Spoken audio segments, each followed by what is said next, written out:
Today's podcast is sponsored by the Royal Homeland Constabulary. If you dream of a hopeful future with endless opportunity, travel and top-notch training, sign up to the RHC. You'll be paid 1 groat per week. You'll get your own straw cesspit in the communal barracks, and you'll have a wonderful time mingling with all the thieves, bandits, muggers, and other assorted scum and villainy.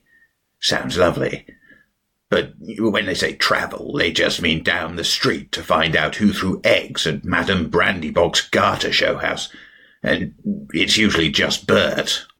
All the tabletop role-playing news. We aim to amuse and we aim to enthuse. And Morrus's unofficial tabletop RPG.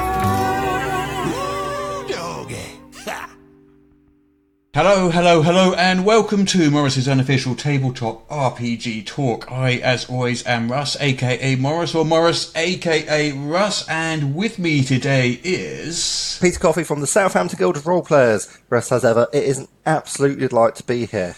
Hey, Great. Peter. Yes. I have been expecting you. Oh, good. Well, it would be awkward if you weren't. Do you see what I did there? This is the same time we do the podcast, like, every week. Yes. Are you perhaps doing some sort of Bond villain reference? Well, you need, like, a large white cat to sit in your lap, Russ. That is what I am doing. And that is because our guest today is producing a 5e powered espionage spy game. And guess what it's called? Is it called The Incredible Spying Adventures in a modern world that is entirely unlike Dungeons and Dragons?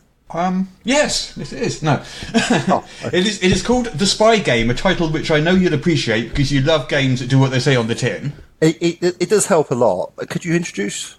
I'm just about to, yeah. Yes. In your own time.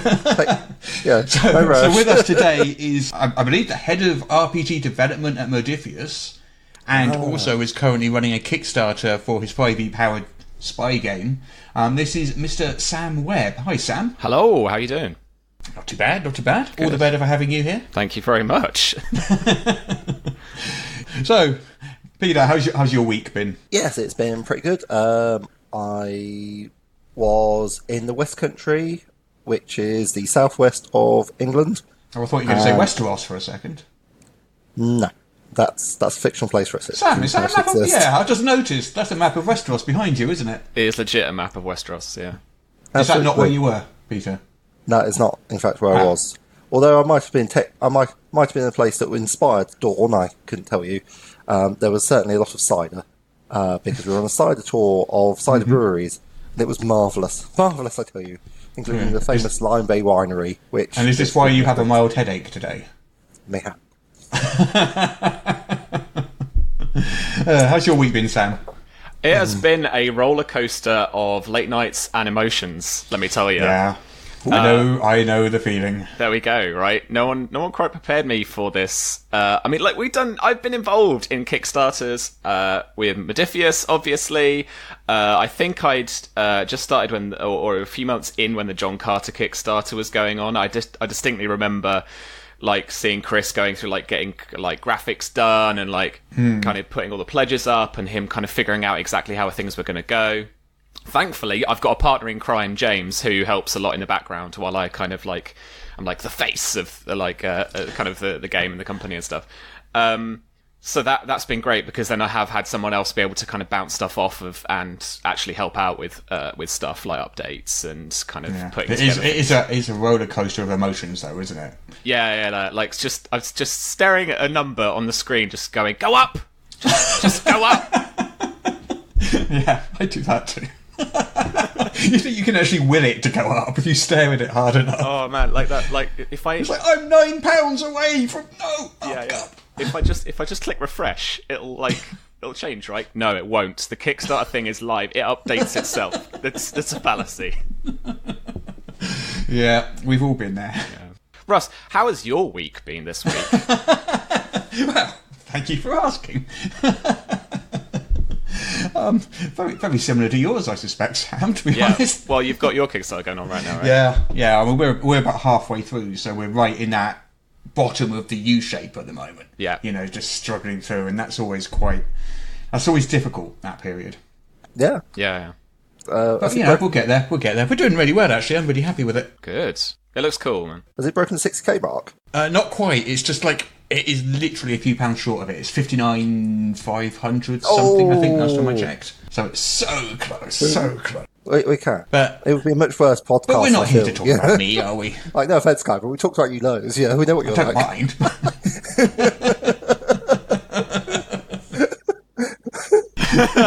Oh, what's another side in? Yes. Sure. Let's do a bit of news, shall we? Yeah, why not? Yeah. Oh, okay. All right, then. It is in the podcast title. We might as well do it.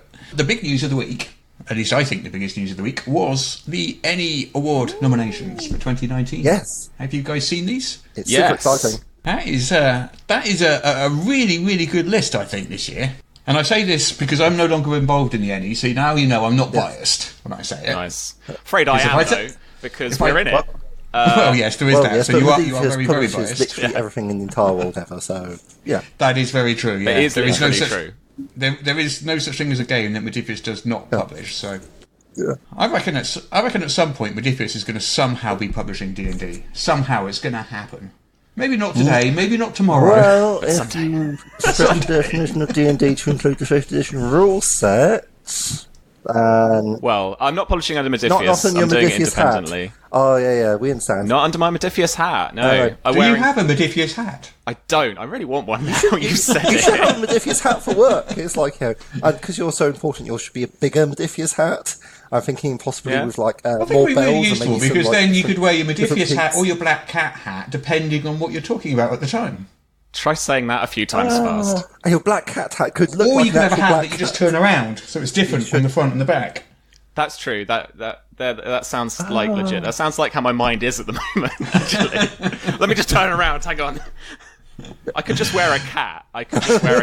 And then maybe I could wear... A literal cat, yeah. Or maybe I could then wear all the games in the world ever for the other... for me. Yes, just this pile balanced on your head. Interesting. But anyway... I mean, if anything, it's going to really help your neck muscles, like, so much. And improve your posture, too. Yeah. My posture is janky. It's awful. Okay. Well, there you go. Anyway, we were talking about the 2019 ENnie nominations. Yes, let's do that. Oh, yeah. So I was just having a quick look. There's too many of them to go through in total. But I did notice a few things that did jump out at me. One of them was Liminal, which we mentioned on the podcast a couple of weeks ago, I think. Yeah. Was it even last week? I think it was even last week. And Very that exciting. game already had caught my attention, Yeah. so I thought it looked awesome. I don't know much about it apart from what I've basically seen in the press and the sort of ads for it and stuff. But now it's nominated for Product of the Year. I think I'm probably going to pick that one up. That's kind of swung me over the edge. Oh, now, absolutely. I think. And we also have Monty Cook Games' Invisible Sun in there, which I assume is a re-release, is it? It must have been around a couple of years, isn't it? Yeah, it must be the re-release. I mean, it's up for best setting. It's up for... I saw something else up here as well. Sure I did. It's not... production values, I believe. Right, there we go. Yeah. I mean, I don't think anyone can argue that thing has incredible production values. I mean, that's where they pitched it, right? Even originally. And I remember at the time seeing it and seeing the price and thinking, like... Are they mad? Like, how is this going to go? And then they just did absolutely bonkers. Yeah. And I was like, well, we're not mad. Yeah. Well, I was like, well, do you know what? That Monty Cook picked his market, and there is a market there for role players with tons of cash that can throw money at stuff. And since then, there's been a few of those things. You know those D&D Beagle and Grimm's things, which are sort of $200-$300 each. When they release a new D&D adventure, this company called Beadle and Grimm, they release these really deluxe sort of $200-$300 box sets with handouts and little badges and tokens and all sorts of stuff, poster maps, the whole works. Yeah. And I think Keepable Sevens just recently announced was it like $700-$800 release of The Enemy Within. Right. Big box set. Oh, yes. It's like deluxe stuff, I guess. That's right, Yeah. I mean, that is way, way beyond my budget for an RPG supplement. But I think there are people out there. I think you're right. I think the budget is like for most people it's kind of out of their price range. But I think that there are enough people out there who will go for it and go, you know what, I want the full experience, and I'm gonna, or maybe a group can chuck in together, like say £200. But that's the thing, you don't need everyone to buy it, do you? You just need enough people to buy it. Yeah, and this is kind of it for that. Yeah, that's like 35, 40 quid each, and that's What's Modiphius got in there? It's definitely Also, in terms of the ENnies, it's very long list. Yeah. So we've been up for best supplement, and that's for the Star Trek Adventures Science Division supplemental rulebook. Oh yeah. So that's the third of the series. We did these division books, each for then we did. I think it's the Command Division because that's split into like Command and Con, and then there's Operations, and then there's Sciences. Bit of a shame we went up for cover because those three covers are a big triptych. Like you jam all those books together on their actual front covers and they form a big scene. Oh, I did not realise that. That is a thing I'll be trying to do after this podcast ends. Like sliding your PDFs around. 3 pictures. Yeah. Yeah. But that was I didn't know that did that. Yeah, that was really fun to art direct as well. And so we put that together. But I'm actually very proud of the Sciences Division rulebook, even though it's the last. And you can imagine that, like most games, when you start getting to like supplement number 10 or something, it starts to get a bit silly sometimes, or you get like a bit of expansion creep. But for Star Trek, we've got a lot more options and stuff for people out there, and just for like a lot more tools to support some of your more sciencey stuff, like doing research, discovering things. There's the kind of more stuff for diseases and stuff like that. I did a bit about like creating really truly alien races that are like, you know, made of like magnets and stuff. I don't know, like just like random stuff like that. So you mean not just humans with something stuck to their forehead? Not just humanoids with a bit of like forehead putty. Hydrogen breathers, silicon-based life, creatures from gas giants, all that kind of stuff. All the proper. All that kind of far out stuff. Nice. Oh, that sounds pretty cool. Reminds me of some sex gender stuff. You know, like Hugh's got an honourable mention in a big section. We cover time travel and stuff, and there's all kind of cool artwork for some of that, where we've got like original series people have somehow found their way onto like an Intrepid class, so like Voyager, like kind of in the background. So it's all, and it was great because that little bit of artwork, just to kind of say, was it really kind of mashed the two kind of styles together. Like the original series crew, like quite campy and quite the kind of heroic pose kind of thing, and the people in the background of Voyager are just chatting with a cup of coffee, like this, like kind of what they did. Now, I am such a massive Star Trek fan. I even know the name. I am a fan of both, to be fair, but I think I'm more a Trek fan than I am a Wars fan. It's close, but I think Trek kind of edges it out for me. Yeah, I used to. I loved both when I was a kid, but I used Star Trek's got a soft spot in my heart because I used to sit with my dad, like tucked into the same armchair as him when I was a kid, watching Next Generation. So that was really life affirming at the time because it was just great kind of dad time really for me. For me, the core of Star Trek fandom for me, the thing I love the most is that movie trilogy 2, 3, and 4. Just those 3 movies with the original cast is by far my favourite Star Trek period. That's fair. It's not one that I have a lot of love for. I remember watching. I really liked Undiscovered Country. I watched that a few times when I was younger. But never having really been properly exposed to the original series, I've tended to like on the kind of Next Generation, so like Picard onwards, kind of both the movies and the TV shows. Yeah. I mean, I like the Undiscovered Country, but I feel they are too old to be doing it at that point. I mean, they were getting there before that, but at that point it was really stretching believability, wasn't it? Yeah, that's fair. I really like Generations as well, though, and I don't think it's like a fan favourite, but I really enjoy it. I like it, you know. Oh, yeah, I'm not such a fan of that one. The kind of mashup stuff. I didn't like how Kirk died. Anyway, just having a quick look at some of the other ENnie nominations. We've got Warhammer Fantasy Roleplay from Google 7. Yeah. No real surprise there, I don't think. We've got The Fall of Delta Green from Pelgrane. Nice. We always get a really good showing from the UK companies these days. In fact, over the last 10 years, I'd say the ENnies have always had a really, really strong UK contingent. Yeah, it's pretty strong. I'm enjoying it. Of course, I mean, if you think about those kind of that straddle across the pond, like so both America and Europe, because I know that Chaosium have quite a few people over here working. So like Glanthosaurus books up there. 13th Age system. Are they in any other categories? Yeah, I've seen Chaosians. I mean, there's recent version of Master of Niar. You know that word. Jarl Attack. Yeah, I saw that up here. I think that's... I have to say it. Niar There There we go. I can say it. I just have to think about it. It's probably best not to. Just call him the Black Pharaoh or something. there it is. It's fine. We'll know who you mean. Yeah. So but I mean, I think with Modiphius, Cubicle 7, and Pelgrane in particular, they tend to be, they tend to have a fairly decent showing.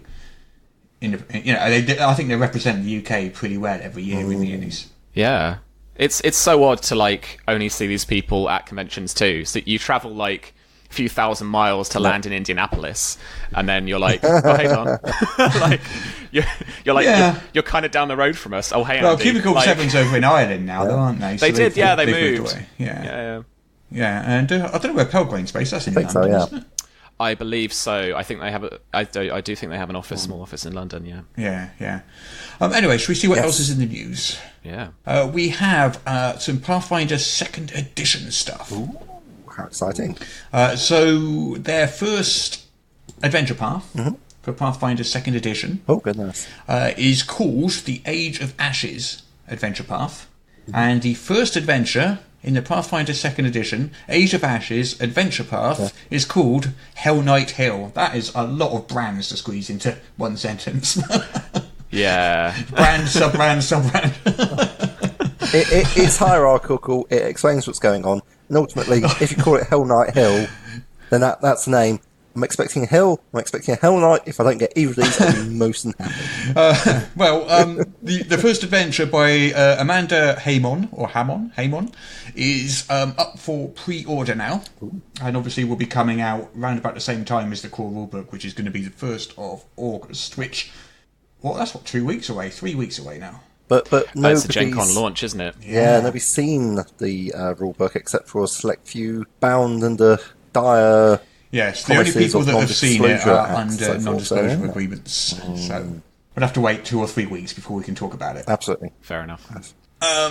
What else do we have in the news? I mean, that's best sort of podcast news. It's we tell you about this really cool stuff. The sort of podcast news you can't talk about. Absolutely. I mean, there isn't. It has actually been quite a quiet week news-wise. I think we might actually be there, unless you two are aware of any news I haven't covered. I haven't seen anything. Nothing sticks out in my mind. Really. I see the Fallout RPG PDF is now available. Yeah, so that got released. Modiphius. Yeah. So that is the Wasteland Warfare version, because we're bringing out a 2D20 version next year. Mm-hmm. Right.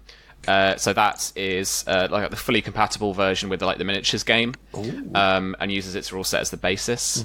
So it's kind of like a standalone expansion, basically.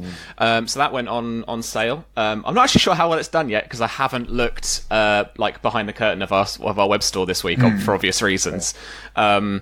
But I'm going to be keen to see how it's done when I head back in the office tomorrow. Okay. Well, that's a big round. So just to clarify, because I wasn't 100% sure about this, so Wasteland Warfare is a separate system to 2D20? Yeah. So. Oh, okay. I think I might have gotten the wrong end of the stick on that one. How does that one work? Well, so basically, when we pitched to Chris Birch, who's the publishing director, kind of like 2 versions that we wanted to look at doing for the game when we finally got the green light from Bethesda.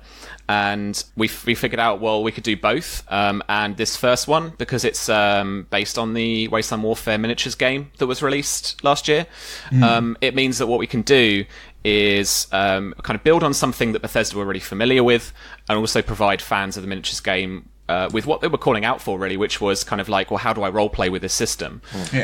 So it gives people a bit of that. And then what we're also doing as well in the RPG department now, and I'm leading that, is we're actually working on the alpha at the moment for the 2D20 edition of the game. So that will be more your traditional role-playing game experience. So that will be a more kind of, larger hardback core rulebook. It will be using our kind of D20 pool dice system for 2D20.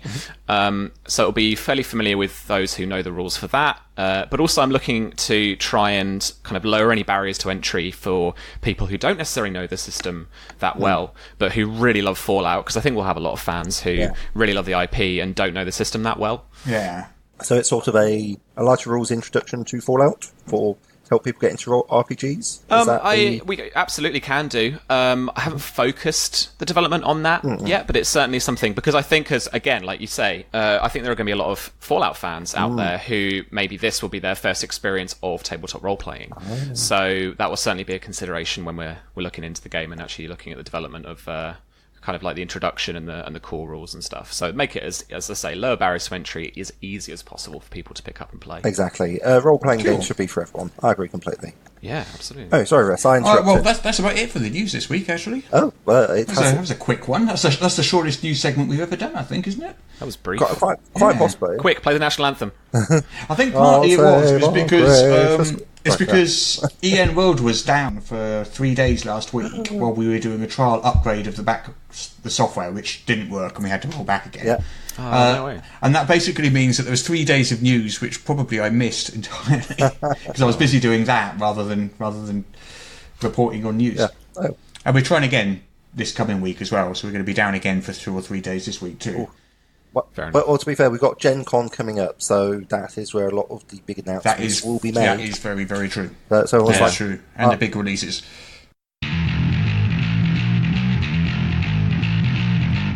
Hello everybody, thank you so much for listening to our podcast. We just wanted to mention our Patreon. Peter, are you familiar with our Patreon? Oh, is it patreon.com/Morrus? Yes. MOWS.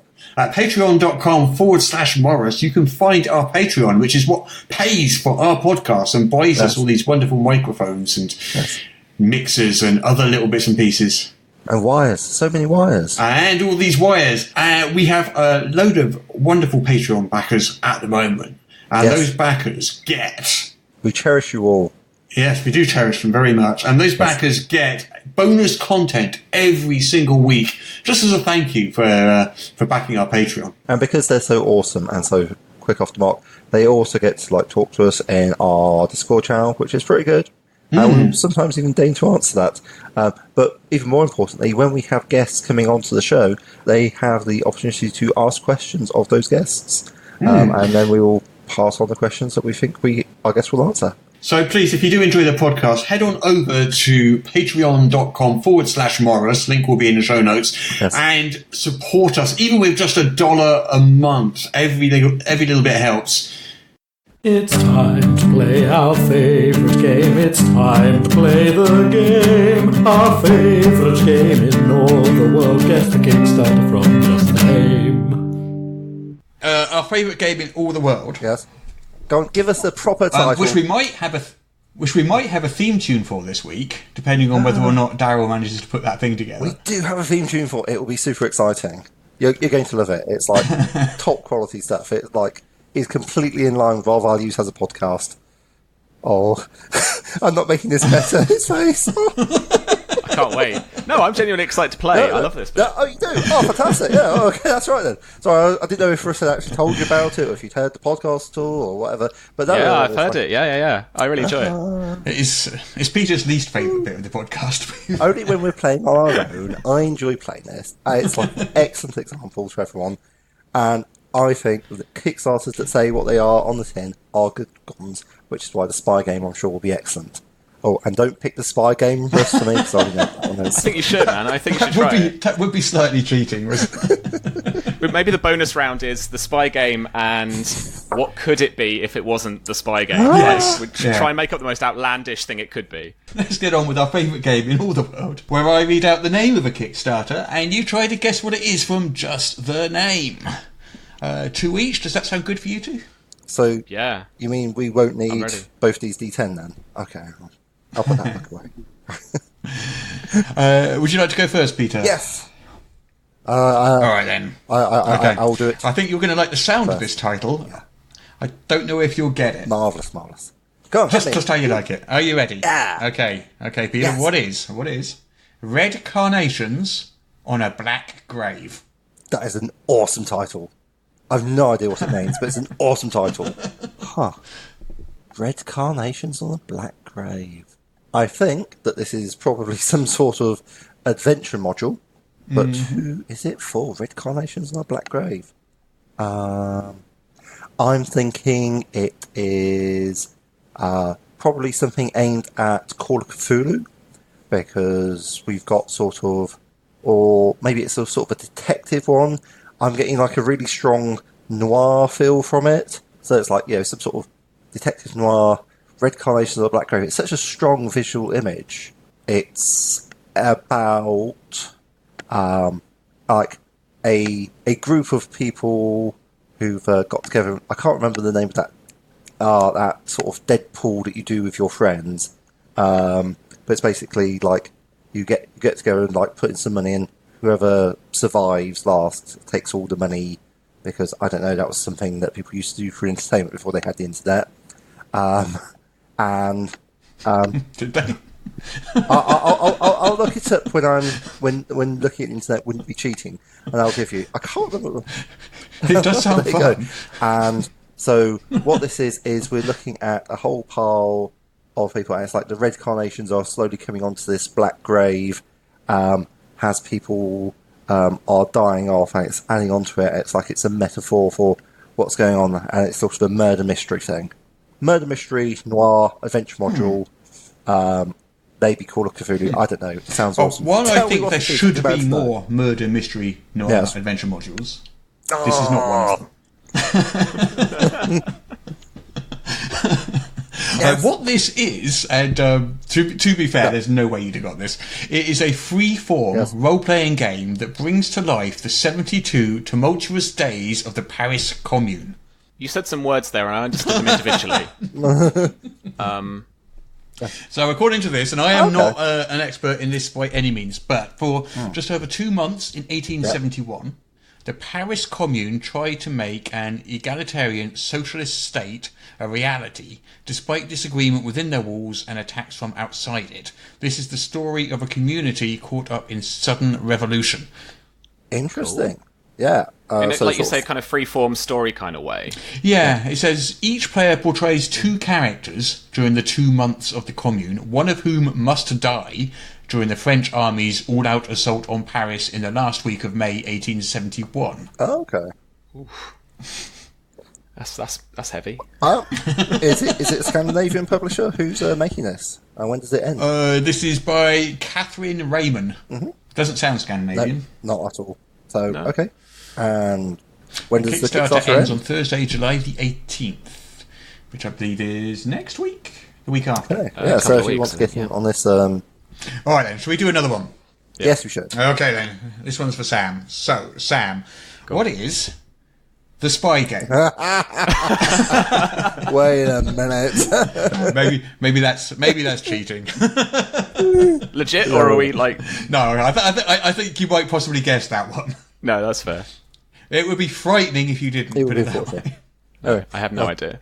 Okay. No, what is Hearts of Magic, Threads Entangled? This sounds like a 5e adventure about with unique new like magical classes, and probably some kind of like plane hopping or teleportation goodness. That would be my guess. Not too shabby.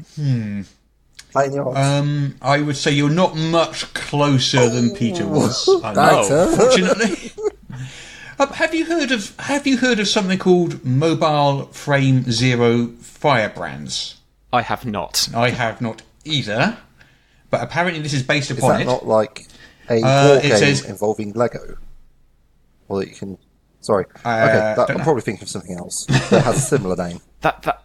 That is a thing, though. Yeah. Well, this is described as Fey nobility, arcanist bureaucrats, and anarchist witches falling for their enemies and getting into messy entanglements amid an undeclared war for control of a mage-punk city newly inundated with magical energy. That's a long sentence, I know, but that is the sentence in front of me. So, like, sexy magical romance times. That's what I'm getting from that, yes. You have to fight, flirt, and steal time together amid a tense and escalating conflict. Well, now you say it, it's so obvious. I don't know if Peter told you, Russ, but we're going to play a session of that just straight after the podcast. I don't know if I'd arranged that with him, so we're going to try that out. Fine. I want to be an amarancer.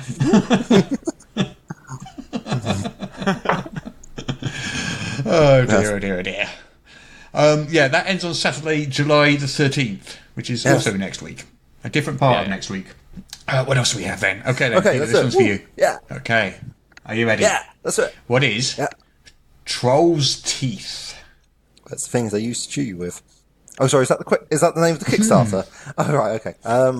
Troll's Teeth. I'm hoping that it is a setting, and it's about a whole pile of mountains, like the Troll's Teeth Mountains, and it's telling you all about them, and hopefully that there will be trolls in the Troll's Teeth Mountains, because otherwise I feel that'd be a bit sad.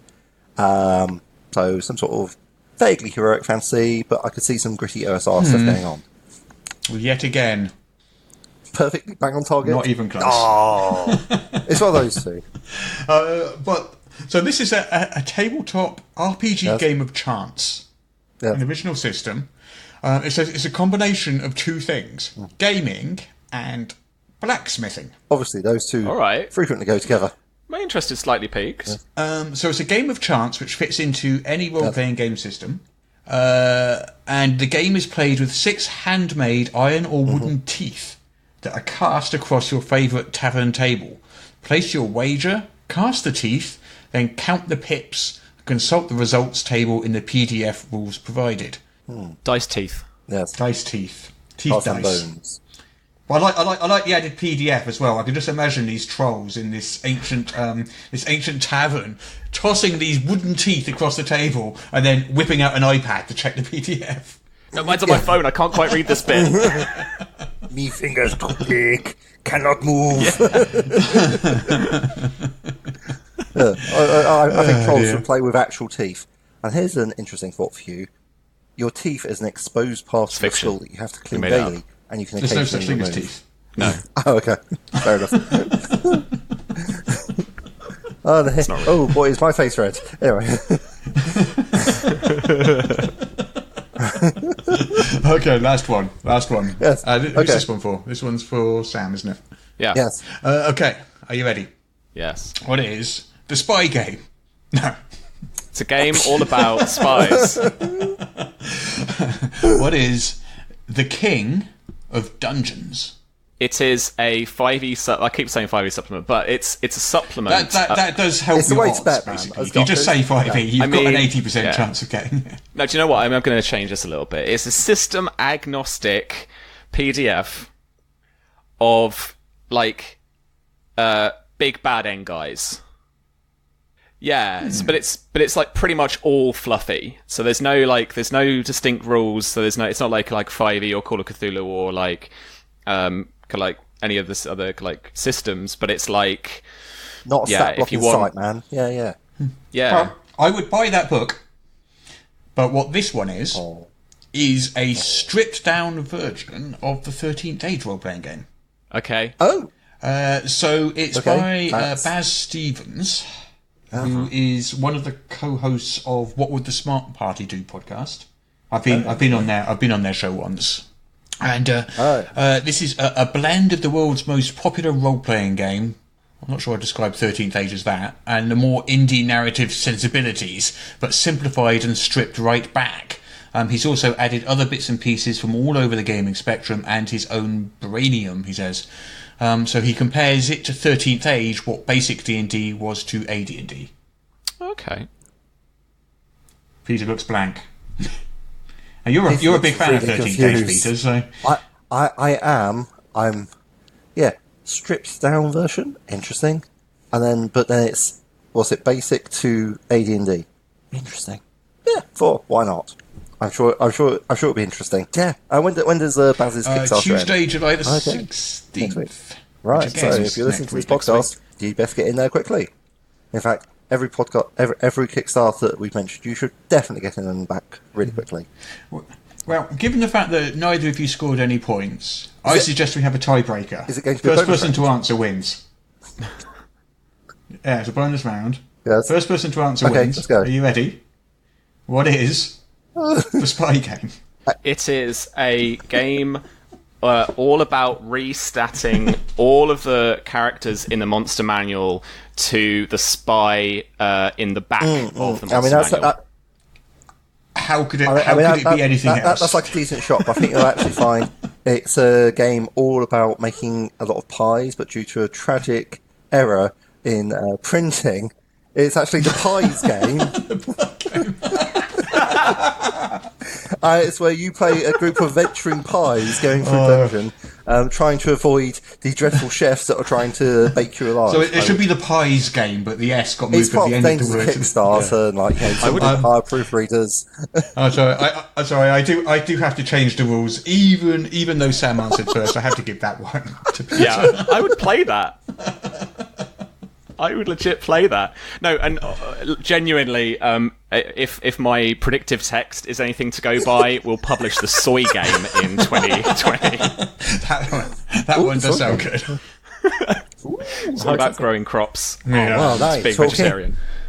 Oh, so I think that makes Peter, by a whisker, the winner of this week's favourite game in all the world. I won one. Finally. You look so happy. Look at that big smile across his face. Oh. Yeah. Well done, Peter.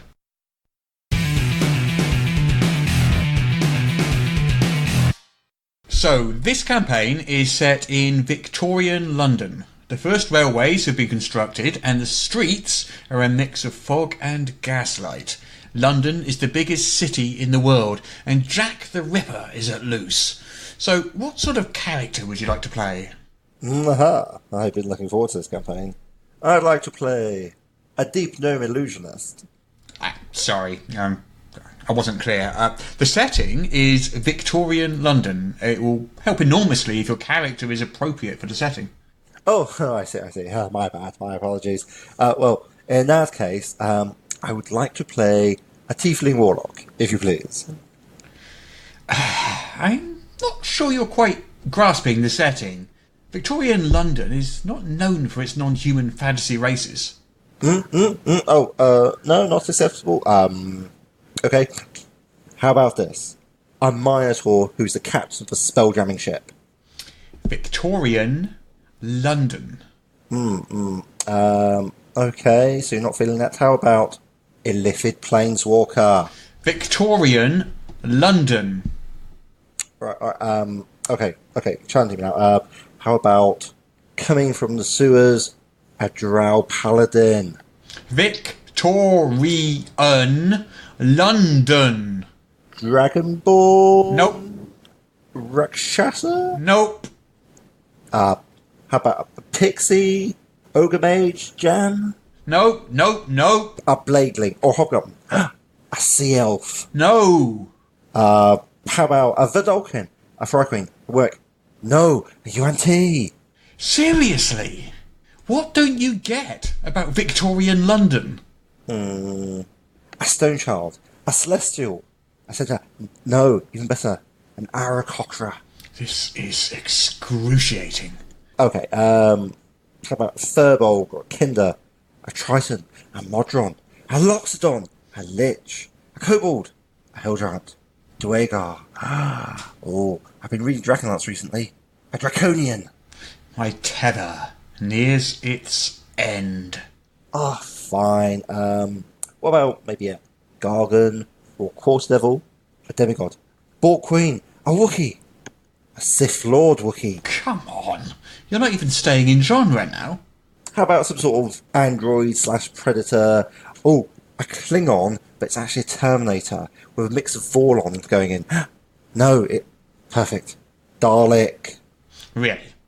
You want to play a Dalek in Victorian London? What? Doctor Who did it? Okay. Teenage Mutant Ninja Turtle, a Transformer, Cartoon Rabbit, a Kaiju. Of course, Vija. Vija? Yeah. Now you're suggesting that a gas cloud from the year 2270, many AU in diameter, housing the now sentient remains of a Voyager space probe intent on cleansing the Earth of all human life and storing it digitally for eternity, is an appropriate player character for this campaign. Yeah, but I see from your face you're not playing it. Worth a try. What I'll do is I'll play like a human constable then. Finally, that's better. With wings.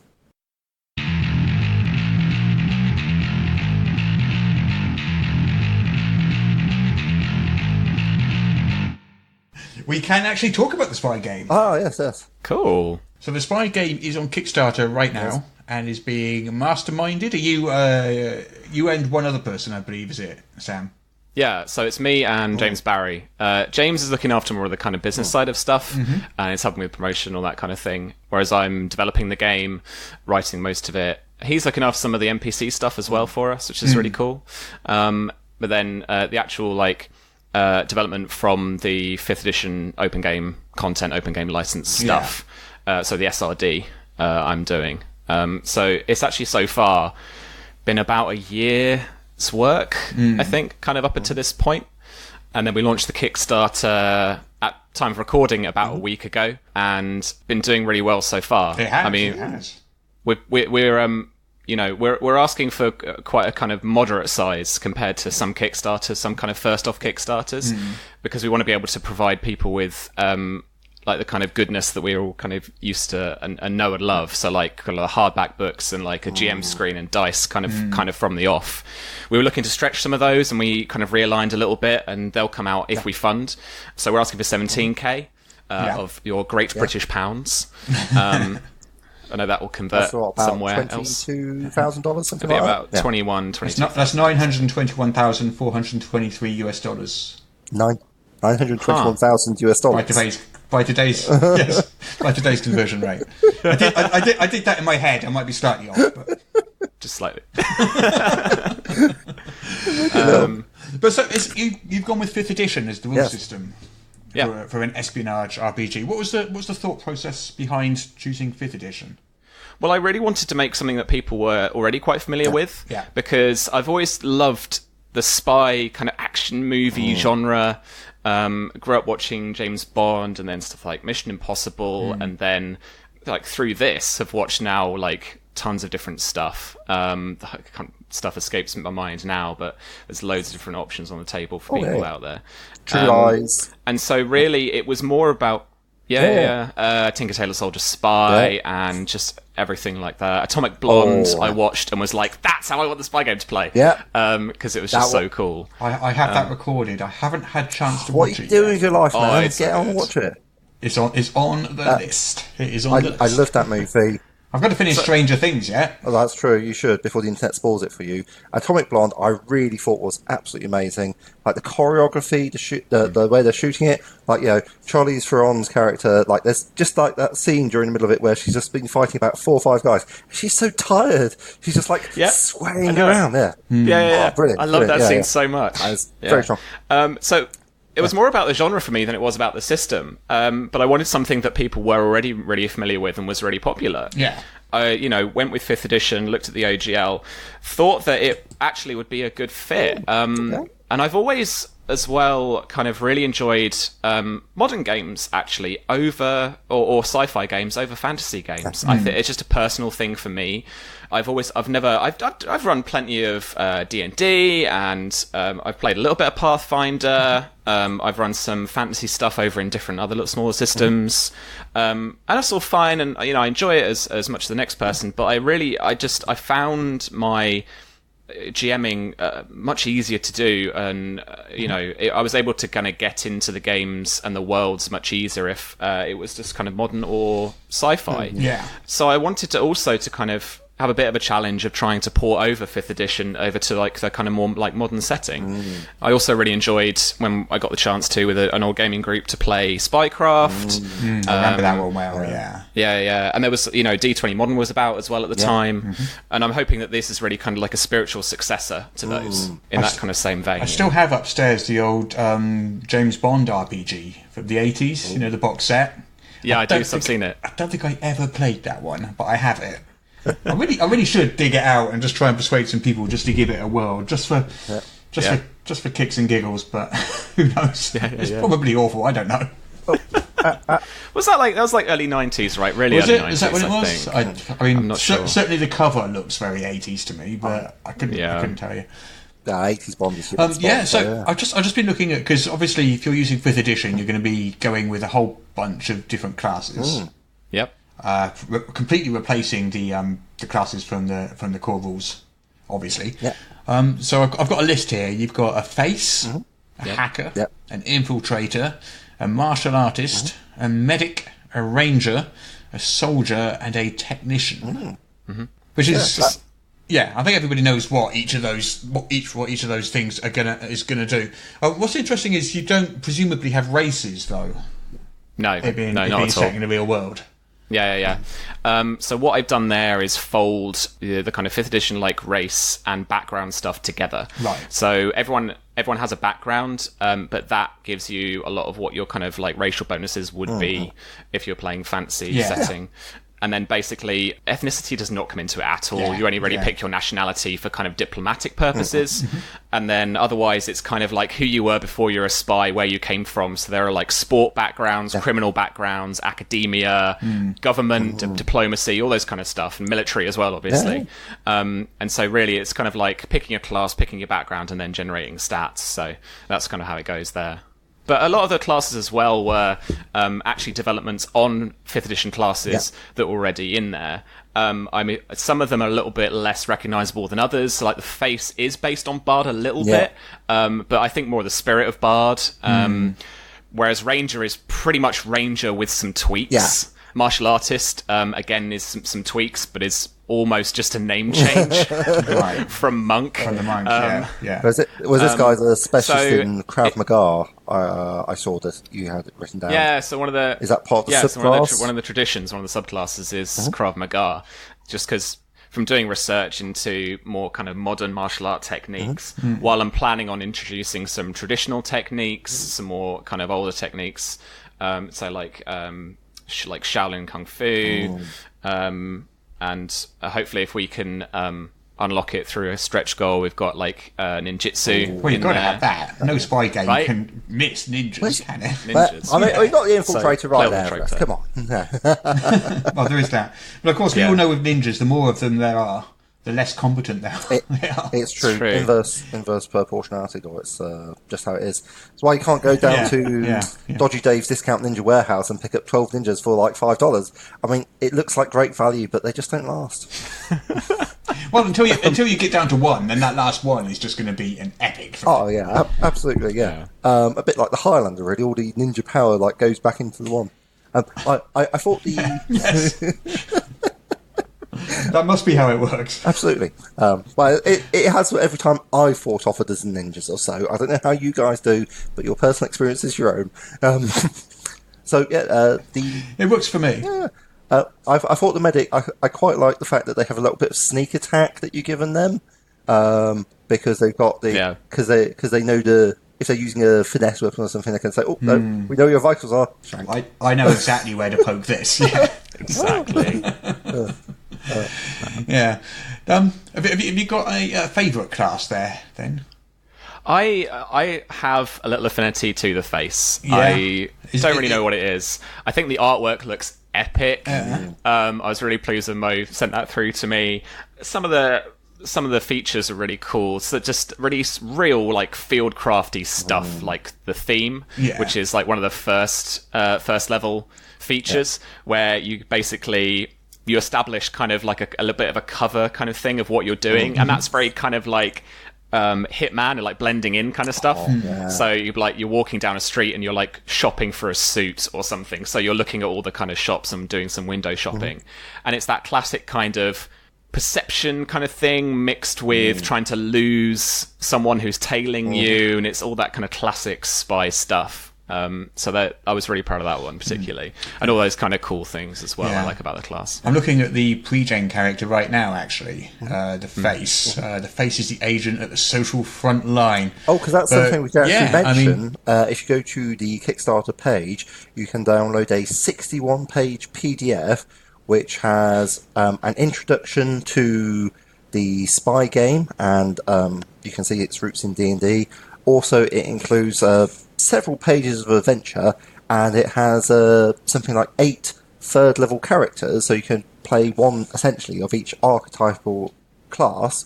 And, yeah, so it's like you can play it before the Kickstarter's finished and see if you like it. Which that's on Drive for RPG right now. And we've got links on the Kickstarter page for it there. We wanted to give people a preview of what we've got coming up. Obviously, we're also still in development. One thing I want to do particularly is that once the campaign finishes, hopefully when we fund, is that we'll be able to get the backers the kind of like beta version of the game out pretty soon after. Yeah. And then I want to kind of dedicate a good few months to working and writing and developing, and actually do that with the community we're going to have. So actually posting up updates and posting up new kind of preview chapters. First of all, just really plainly laid out for people just to try out and kind of start playing, even if the game hasn't been fully released yet. And then actually give us feedback about that and give us kind of like, well, actually, this class feature isn't really working out for us, and then we can actually kind of have a chat as a community about kind of where to go from there. I think just build a stronger game that way, Yeah, I suppose in a sense, you've got an advantage in that you don't have to worry too much about the core rules, because you know perfectly well that the 5e core rules are a solid, well play tested, base that works. So you can focus on all the new stuff that you'll bring into it. Yeah, it's a huge boon. Yeah, so much. Oh, absolutely. I really liked what you've done with some of the things and the way you define them. Athletics being used for parkour. A lot of people would try and tell me Dex is what you use for parkour. I'll tell you right now, they're just wrong. Strength is what you need for parkour. No, seriously, strength. God, so hard. But fun.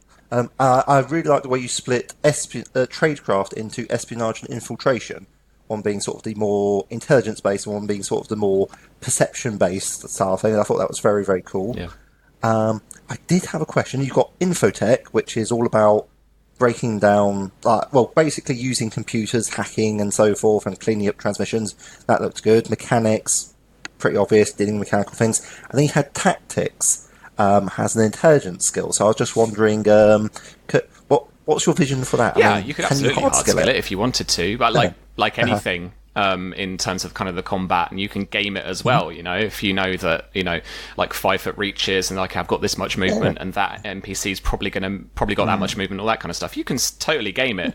I think, but tactics will just give you need to be able to give players the tools their characters would know, because like I am not a tactician. I played plenty of like Arma 3 and stuff online and whatnot. Oh, nice. I'm rolling around in like a fairly realistic shooter and stuff. But like our tactics are terrible. Like I am not military trained, and I'm not expecting anyone to play this game to be military trained. So even if you kind of meta it for a moment, you say to the game master, like, look, I want to look at this. I want to look at the kind of battlefield in front of me, and I'm looking at these different NPC groups and stuff, and I want to get appreciation of kind of where they might go or what their plan of attack might be, because I don't know that necessarily. And then you can have a meta discussion about that and go, well, actually, you probably think they're going to come from the front, they're going to try and flank you around from the left and all that kind of stuff. And if they succeed on that test, you can basically say as a game master, well, look, here's the plan I've got on my bit of paper, and because you've figured that out. Yeah. And then if you're a really nasty game master, then you change your mind. No, that'd be rubbish. It would like devalue skill, and it would be more fun if you're basically you roll tactics generally and like, oh, that's a big number. That's unfortunate. And like the player's like, oh, I got 15, and you're thinking, oh, I got 25. So they say, well, you think they're going to do this, and then they actually do that because they actually roll better in their tactics. That could be loads of fun. Yeah. It's actually something in like some of the play testing and the actual plays that I've done so far that people don't rely on those skills enough. Like there always tends to be this tilt, like this tipping point in a mission. Like one of the first missions, the one that's actually we wrote up and included in the quick start, we called Tectonic Shift, was one we play tested on my Twitch channel with a couple of people. And there was this kind of like, okay, we're going in incognito, we're undercover, we're in this casino, we're going to look around and see what's going on, go and try and tail this person, go and try and figure out what's going on. And then like rumbled combat, like bam, oh no, like we've got to try and figure out like how to deal with this situation now. There is always this like treading softly, and it's not inevitable, but there's almost always this tipping point of like, and now we've been rumbled, how do we deal with that? Let's just start setting fire to things and then get out of here. Burn it down, start again. But there's never really this kind of like, I'm going to roll infiltration because I want to try and figure out where that guard's going, what their route is, or I want to try and like figure out like, okay, well, I'm in here. I haven't got the blueprints of this place, but I've been through a few locations. where would I haven't been to the armory yet. Where might that be? In rolling like infiltration or maybe espionage or something like that. Yeah. And it was funny because I've been looking a lot at like prepping some Roll20 games for some more actual plays coming up, and I've been editing the character sheet in there from the normal kind of 5th edition thing, and actually adding some custom skills because infotech and espionage and stuff, they're all like the skills that I've come up with for the game. Yeah.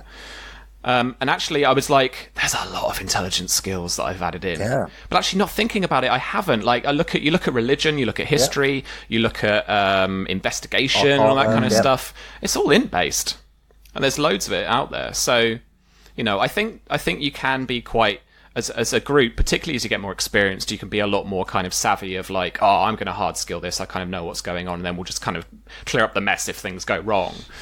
But actually, And it's the thing of, I think in like a normal fantasy game, it's like, well, hang on, I mean, I don't know who like Bahamut is or something. I'm just Sam, and just some guy sat here. Like, GM, can you tell me? Can you give me information that I need? And often I'll just ask people, what do you want to know? Like, what is the information you are looking for? And I will probably tell you it. Like, I can tell you the basics, and then I'll tell you the thing. Like, actually, in 2D20, there's a great mechanic as well that we employed, like from very early on, and I love it in Star Trek. It's like you can spend momentum to attain information, and that's basically you spend a point of momentum. You ask the GM a question; they must tell you the truth. They can be vague. They can kind of change the answer up a little bit to kind of make you think about it a bit more, but ultimately, they tell you the truth. And I love that kind of thing where it's like there's a contract between you, the player, or you and the GM, and going, look, this is fiction. My character will probably know more about this. I want to know more about this. And actually, I want to know a specific bit of information to help the adventure along. Yeah. I mean, essentially, in sort of D&D terms, you're talking like a knowledge check, and then they ask a question about, I don't know, if it was a fantasy campaign, there's a monster in front of you, and the players do nothing about it. They just ask a question about that creature, and you go, "Oh yeah, this creature is, I don't know, resistant to fire or something." Yeah. You know that piece of information because your character would. Oh, yeah. And it always reminds me of like The Witcher. I don't know if it's translated into the actual tabletop role-playing game, but certainly in the video game, there's that whole kind of setup of, right, you're going to go and fight this griffin or whatever it is. Go and learn about the griffin.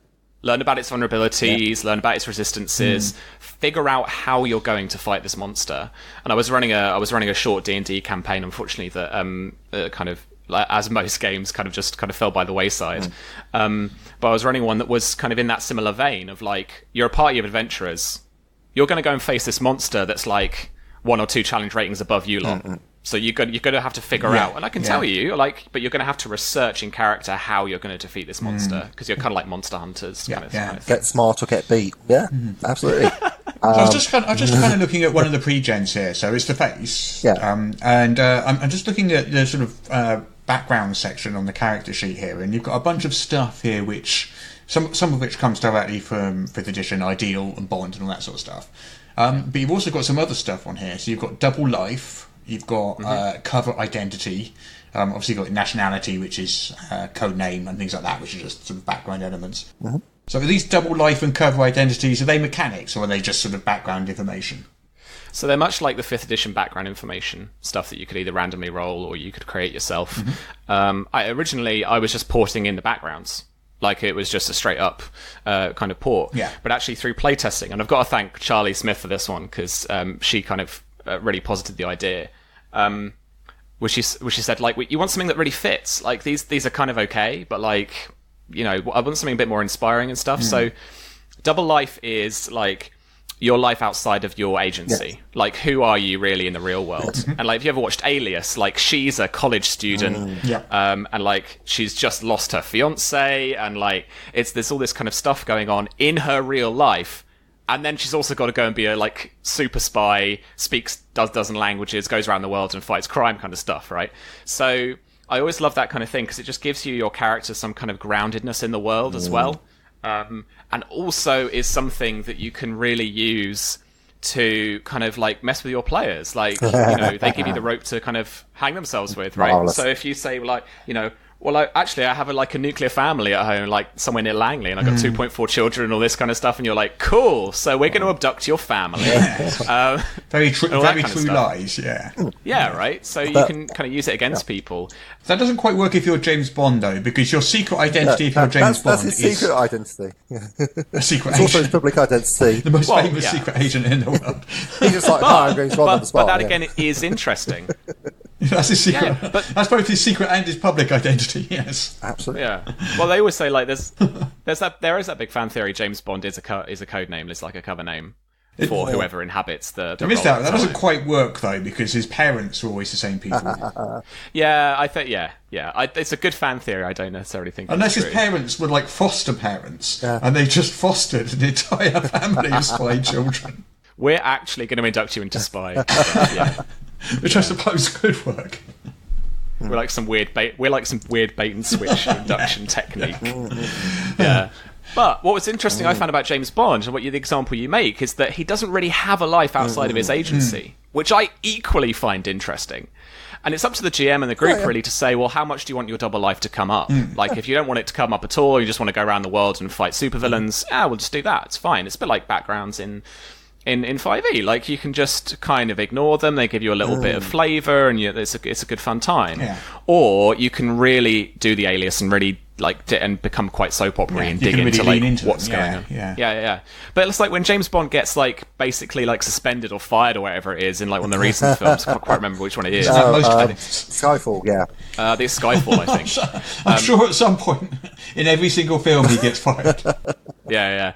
But he just goes and drinks for 3 weeks. It's because he doesn't have a life outside of this What else place. is he going to do? Yeah. So I think that's really interesting in itself, and that can be something that comes up. It's like, even if your answer is I don't, that's like, okay, cool, right? I still know how to mess with your character kind of thing and make it juicy for you. And then a secret is something again that can be used against you. It's something only you and maybe a couple other people will know, in the world. So just kind of raise the stakes. And it's some of the examples you've got at the quick start there is I know the real location of the Mona Lisa. Or I know that so and so is still alive, or I know who is responsible for the assassination of blank. And for those pre-gens, I've given people prompts, but I've not filled in all the information necessarily. So you can make up your own or do a little. I love the fact that you've got a code name section for them. I think that's very important. What I found as well is that you ask people you go, okay, so I need a name for your gnome, and they're like, oh man. What? I don't know. What's a gnomish name? Sparkle if you fingers, say to people, Fingerbird, right? Yeah. But if you say to people Sorry, if you say I need a code name for you, and they're just Stardust, or Kill Factor, or they just come up with something cool, almost instantaneously. So what would be more fun? Make the other players choose your code name. Oh, yeah. I mean, there is that too. No. I don't think that's a good idea. You don't. I think it's a fantastic idea. That is a really fun technique, though. I have used it a couple of games where I'm people don't get to choose their names in real life. So if you're up for it, let someone else choose your name for you. When it's become a family game, the Song of Ice and Fire RPG. I've done that a couple of times where I'm if you're up for it, get someone else to name you. Yep. So obviously, I guess the big questions, you've talked about backgrounds being a lot more detailed, a lot more relevant, and that's sort of replacing the species, the race choosing in D&D. I guess the question is you're using D&D, but you're taking out magic, so is technology then taking its place? I'm looking at gadgets to be the equivalent of kind of magic items. The interesting dynamic, though, shifts where actually what you do is you gear up for a mission rather than finding magic items on the adventure and then just keeping them and hoarding them and moving on to the next kind of path of the adventure. You're going to Q Branch, or you're going to technical services, and you're going, right, we're going on an infiltration mission. Get me those climbing suction cups, buddy. So do you have a requisition cap sort of thing? The amount of value you can requisition. Okay, So I've yeah. been exploring like actual budgets for people who like that kind of quartermastering kind of thing. Like I am that nerd who will sit in a tabletop session and be like, right, so you've picked that, so that's $512. You've picked that, so that's the like I will do that, even though I'm not really mathsy. So how much is the Aston Martin DB5 is the question. I don't know yet. Probably more than still early $512. days. Well, to say that's where D&D starts being a relatively good simulator for the spy genre.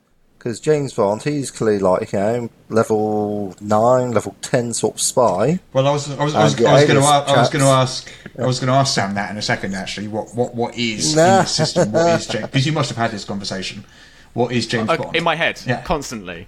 I think James Bond is a multi-class of soldier and face. Okay, Right. Level 10 in each, so a level 20 character. right. But 10 soldier, 10 face. Yeah, there's a I lot can see of that. interesting stuff. I like the adventure, by the way. It seemed quite well set out. I like that you had your stat blocks included in the adventure. Nice. That seems pretty solid. Just good, Oh, it's a good must-have. practice in modern design. I noticed also the taking a healing. You got second wind healing. So that's an action that all characters can take. Yeah. I mean, so we found in testing guns are pretty deadly. Guns are pretty So deadly. they started pretty high. That's an interesting conversation. What is your sort of philosophy with guns in the? Because you frequently see these conversations where you get two camps with guns. Some people just say, well, that's just pretty much like a crossbow, really. You get hit in the eye with either of them, you're dead. And other people say, oh, it's a gun, so it does 10 trillion, billion damage. Where do you stand in that sort of debate? Yeah, so a friend of mine who wasn't in the military herself, but has like a military family, and she was talking about it with me a while back when we were talking about a LARP that we ran, and it was like, well, but bullets are such strange weapons, or guns are such strange weapons. Like a soldier can be like riddled with holes from an AK-47 and still somehow on adrenaline just be going and still fighting for like a few minutes or whatever. Or someone can get shot once in the leg and they just fall over and that's it from blood loss or something. So it's such, like, if you were trying to simulate it, it's such a random thing. And it's so strange to kind of simulate. I mean, I think that they err on the side of, like, higher damage, just for the actual kind of trauma that they can inflict on the body. So stuff that's comparable to the kind of higher end of fantasy weapon damage. But then, not trying to take it too far out the other end, basically. So like a light pistol is a D8, just one D8, whereas like a carbine kind of battle style kind of rifle would be something like 2D6, just to kind of get a better average on it. But then shotguns can be higher, and certainly explosives and stuff like that will be much higher and will be your kind of fireball equivalent kind of stuff, where it's like roll me like 3 to 5D6 or whatever and hit that. But I think it'll scale quite easily too with player characters, because to be honest, like James Bond, like you want James Bond to have like 100 or so hit points because like he just runs around and does stuff. Again, like thinking about that Atomic Blonde scene where she just somehow is just still going. Not to like spoil it particularly, but like where it's just such a long fight scene and you could see her get so physically beat up and exhausted by the end of it. So she's hovering on like 3 or 4 hit points by the end. Like just still standing. With regards to customization of characters, obviously we've just seen like your early playtest document, like still a bit of ways to go. But what about feats and so forth? What sort of customization? Because you've got 2 subclasses for each of the 8 classes. How can we make it more ours? Like, is it the gadgets? Is it feats? Sure. What At the moment, I haven't looked into heavily to feats yet. I'm still a little bit on the fence about them for the game, to be honest. But it's certainly something that my intention with the game is for it to be the kind of toolkit for stuff. I mean, so like it's interesting that you say like, could we do Batman? It's like I actually think you could do most modern stuff with this. But I didn't. The modern game just wasn't so catchy, and I do want to lean into the spy genre. That's where the idea for the game and the kind of desire to make it came from. So I want to stick to that as much as possible. But there's certainly some customization you can do just to kind of change things up and make it just a kind of more generic kind of action movie or kind of modern game. But I'm certainly going to look into feats when it comes to the main beta development of the game, see if there can be some more customization. Because I am also a fan of games that don't necessarily sit you into a class that you have to either multi-class out of or like stick into. I'm a fan of games where you can pick and choose your skills and you can kind of shape a character based on what you do and what you know, rather than I am this archetype or I am this archetype. Certainly that, but also we'll be stretching for other subclasses, so I'm looking to expand those out as well. Hopefully, if we can get a bit of funding to keep the lights on here in the old office for that.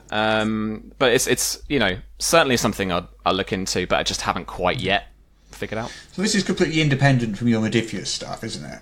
Yeah, not connected at all. Was there any conversation at all about using 2D20 for it? Not particularly. Just because, like I said earlier, I wanted to pick something that people were really familiar with, and had a kind of large community for it. Just because, kind of the spyness is the sell, really, is the kind of harder sell. So I wanted the system to be as easy for people to pick up as possible. And while 2D20 is gaining ground every single release, every single day, and I really enjoy the system itself. Actually, it wasn't quite the fit I wanted. It wasn't quite the feel I wanted for it. Whereas the kind of slightly more kind of tactical, combat with spaces and those kind of distances and stuff, that was what I was looking for. Yeah. And 5th edition was kind of where it was at. Yeah, fair enough. Can we talk a little bit about Modiphius? Is that all right? I mean, we can talk all day about it. And I know you're here to talk about the spy game. It's just that... Let me put my other hat on. I did like the Black Cat one better, I must say, but this one, it's... there we go. Certainly, it's an unusual shape. There we go. Yeah, sorry. What is a Modiphius? Yes. No, I just think it's really interesting, the sheer volume of stuff that Modiphius is. I seem to sort of get some kind of press release through every 7 or 8 minutes. Don't hold back. Wow, Russ, wow. Tell me how you really feel. No, I mean, most days there'll be some kind of announcement of either a new license or a new game coming out, or an existing game that has now gone to Modiphius for distribution or something like that. Yeah. What's the sort of thoughts behind sort of having such a big wide portfolio like that? Yeah, well, Chris wants to be the home of storytelling games. Yeah. So that if you're coming at it in terms of the community, or maybe you're looking at RPGs for the first time, and you don't hit on D&D, that here, he wants people to hit on Modiphius and be like, I could pick up this, I could pick up that, I could play this different game or that different game. So we work a lot with a lot of different partners. So independent publishers who are looking for Modiphius for a little bit of experience, a bit of marketing support, and a bit of publishing support as well, basically. So Chris is offering that up to third parties. There's legit. I mean, I know what you mean, Russ. Like I go onto our web store sometimes on the category page, and there are more things on there that I just wasn't aware of, because I'm not involved with the third parties. That's another fellow, like our business managing director now. But I will go on there and I'm like, what is this thing? We'll look in the office and go, does anyone know what this is? Because obviously we're not developing it ourselves. So amongst our team, we look after the IPs that we're managing in terms of the ones that we're actually making ourselves. So like your Star Trek Adventures, your Conans, your Acton Cthulhu's, which was one of our Modiphius original IPs. But on the third party stuff, it all comes out of left field, and I'm like, what? Literally, just before UK Games Expo, I was like, what is Liminal? Yeah. Well, I only heard about it 2 weeks ago. It does look awesome, though. I've got to say, it does look awesome. Yeah. But it's really, because Modiphius, I'd say 7 or 8 years ago, it was probably a fraction of the size it was now. It's had a really, really stupendous growth, hasn't it, over the last few years? I don't think it was around 7 or 8 years ago. It's been that fast. Yeah. Oh, yeah. I know. What was the first release? I think the Kickstarter for Acton Cthulhu was 2011. Actually, no, it's actually 8 years. Yeah, I'm just old now, apparently. Does that make me right? Yes. Calendar, Russ, we can mark it down. It doesn't feel like 8 years. That's the crazy thing. And I came in. Russ was right on this day. Yes. Oh, all right. Sorry, Sam, I interrupted. You were saying. No, it's all right. I turned up for interview there because a friend of mine who was at RP Haven in London, it was like a gaming club there that got a few branches, and I was helping out with that. And then he was like, "Look, mate, Chris is looking for a publishing assistant. I think you should go for this. I think you'd actually be a really good fit." Managed to somehow convince Chris that all of my bar experience and restaurant work could translate into managing and helping him run the company. I don't know. So I... Yeah. That's true. There's lots of back end spreadsheet management to do in restaurants that people don't see that I managed to convince him of somehow. So basically, I started there in order to help him answer emails and do anything he needed me to do as a proper kind of assistant role. Sure. And then somehow work my way onto line managing Star Trek Adventures, managing to get that to project manage that, getting that to Gen Con was a huge feat. And then out of that, basically in conversations with Chris of employment, appraisals or reviews or whatever, and that typical kind of where do you see yourself in a year kind of came up. And I was like, well, you know what? I actually really want to be running RPGs. I really want to be developing them and looking after the kind of a team or whatnot. And lo and behold, I've now got a team of 6 people, I think including me, who full time. It's so unheard of as well in the kind of in the industry that we're a lot of back. What do they call it? I can't remember. It's a back bedroom industry. It's people who work out of literally what I'm doing now, working out in my 3rd bedroom, for a week. Yeah, exactly. Working from home. So yeah, this is it, right? So this is the industry that actually exists, and it's an industry I think with a small I. But somehow Modiphius, we've got 3 floors across 2 little buildings in Fulham in London. There's a whole war games team, obviously, that are looking after Fallout, and then announced more recently the Skyrim miniatures game that's going to be coming out, I believe, end of this year, beginning of next kind of time. And then we've also got, your necessary stuff, finance and logistics and kind of HRE stuff. So all of that kind of stuff across another floor as well. So it's a company, and it's a company of upwards of I don't even know, 30 or more people full time.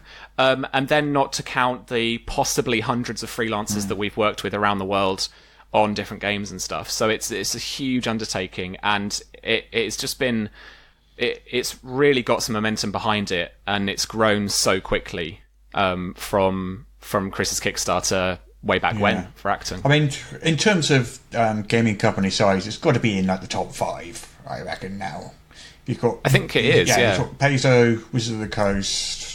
I don't know if would you count Fantasy Flight? Maybe I'm not sure if you. I would, yeah. But they've got so much because we do board games as well. So we've done Thunderbirds, Kung Fu Panda coming up, Siege of the Citadel. So and there is more in development. So there are these kind of 3 teams, these 3 departments, all working on development and production, project management to release all of these games. So is it working at Modiphius then? Has that changed sort of what it's like to actually be there and work there over the last 7 years or so? Yeah. I mean, look, it's a job. Yeah. So most of my job is answering emails, checking up on people, helping the team, each of their, because what will happen is under me, there'll be certain line managers or assistant line managers who are working on a project each. They can either be external or they can actually be in the office.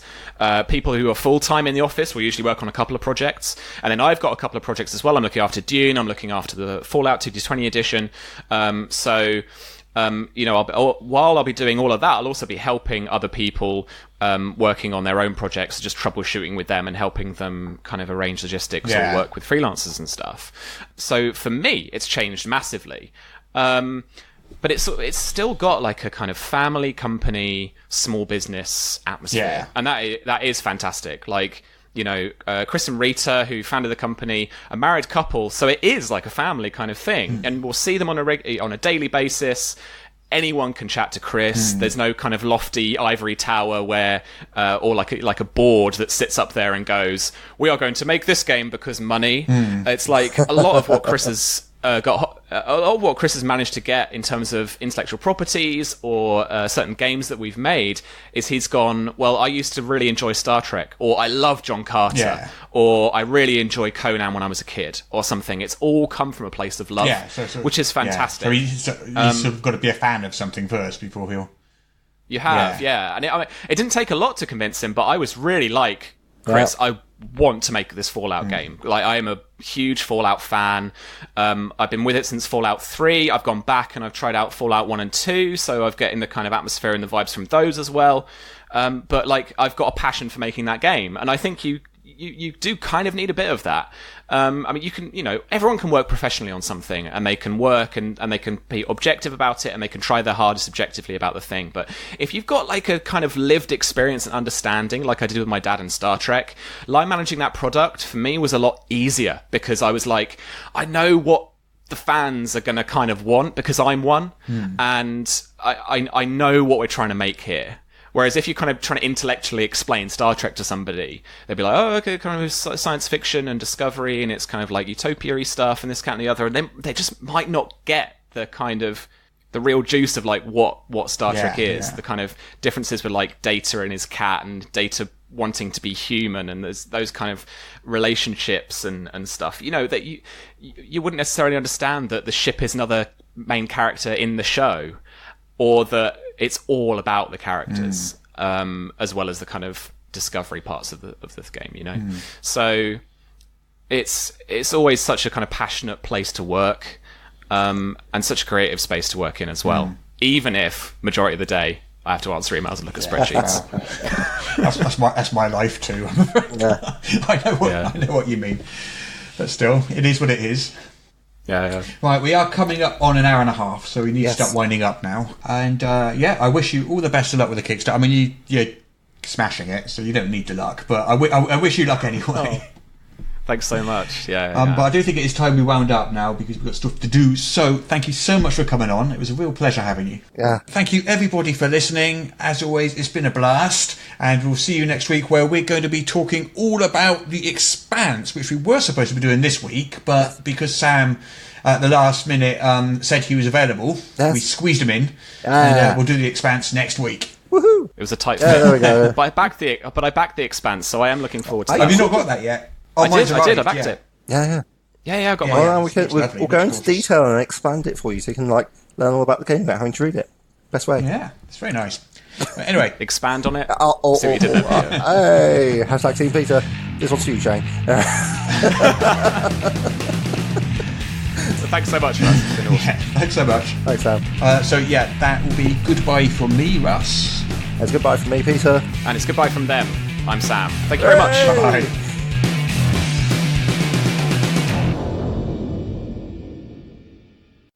Apparently I now have to read this to you.